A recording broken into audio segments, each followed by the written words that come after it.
के नहीं है, किसी और की लिखाई के। तो इतना आलसी जीव हूँ। और मेरा मानना है कि एक हॉस्पिटल से जुड़ा हुआ हूँ। मैं आंसू पर कविता लिखूं कि आंसू पहुँचने का काम करूं। तो प्रायोरिटी आंसू पहुँचने की आ जाती है, लेखन की पीछे रह जाती है। कोरोना काल में सब लोग बैठे रहे घरों में, मजबूरी थी। मैं कोरोना काल में अपने हॉस्पिटल के लिए रात को 2 बजे, 2:30 बजे, 3 बजे ऑक्सीजन के लिए दिल्ली से 60-70 किलोमीटर भटकता रहा।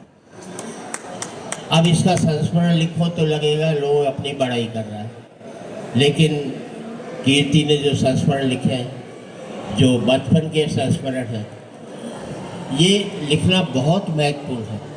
आज मैं कई संस्मरण याद करता हूँ तो मुझे लगता है कि आने वाली पीढ़ी के लिए बहुत बेहतर हो सकते थे, पर उम्र के ढलाव के साथ साथ वो याददाश्त भी इतनी कम हो गई कि उसको नहीं लिख पाया। ये एक बड़ी बात है जो कीर्ति जी आप कर रही हैं। एक संस्मरण मेरा है, हांगकांग के एक होटल में 5-6 कवि रुके थे, पान पराग खाते थे और उसको वॉश बेसिन में थूक देते थे।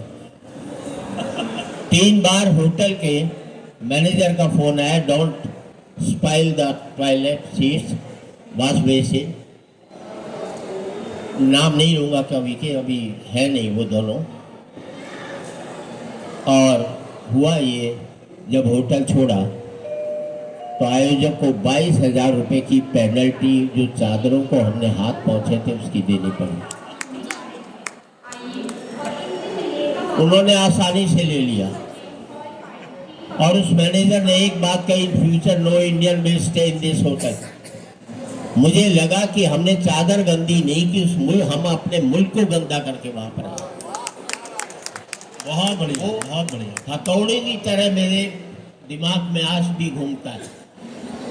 तो मैं वहां पर जब भी जाता हूँ कहीं, एक ही बात कहता हूँ, भारत में गलती करते थे तुम बदनाम होते थे, यहाँ गलती करोगे भारत बदनाम होगा। तो मैं अपने को बदनाम करने का हक बनता है, लेकिन मुल्क को बदनाम करने का हक नहीं बनता। कैसे संस्मरण कई मैं लिख सकता हूँ, अब याद नहीं आते तो क्या करूँ। लेकिन अगर किसी ने शुरुआत की है तो उसका स्वागत करना चाहिए हमें। बचपन में क्या क्या घटनाएं घटी, हो सकता है उससे कोई आदमी सीख ले ले, उससे कोई आदमी सबक ले ले। ये अपनी लिए नहीं, आने वाली पीढ़ियों के एक बहुत बड़ा अमूल्य निधि होगी कीर्ति की। मैं माफ़ी चाहूँगा, मुझे जाना पड़ रहा है अपने बुजुर्गों से, कि मेरे एक दोस्त की शोक सभा में मुझे पहुँचना है, जो कि बहुत ज़रूरी है। मैंने कीर्ति जी से 3 बजे की जगह ये 2 बजे का कार्यक्रम भी करवाया था। मैं प्रणाम करता हूँ गौर साहब को।